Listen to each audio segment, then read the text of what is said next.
अस्सलामुअलैकुम व्यूअर्स। सूजी का हलवा रूटीन में बनने वाली डिश है। सूजी और गुड़ का हलवा बहुत मज़ेदार बनता है, भारीपन भी पैदा नहीं करता और ग़िज़ाइयत से भरपूर होता है। बहुत सादा सी रेसिपी है इसकी। इसके लिए हमें चाहिए सूजी 1 पाव। जितनी हम सूजी लेंगे उतना ही गुड़ लेंगे, इसलिए गुड़ भी 1 पाव लिया है हमने।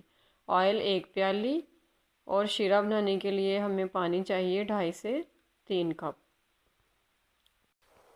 रेसिपी को फॉलो करने के लिए वीडियो को गौर से देखें और एक बार इस तरीके से बनाकर ज़रूर देखिएगा और कमेंट्स में अपनी राय भी ज़रूर दीजिएगा।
जाते जाते एक छोटी सी बात बल्कि रिक्वेस्ट है, मेरा चैनल सब्सक्राइब करें, लाइक करें और शेयर करें। Thank you. अल्लाह हाफिज़।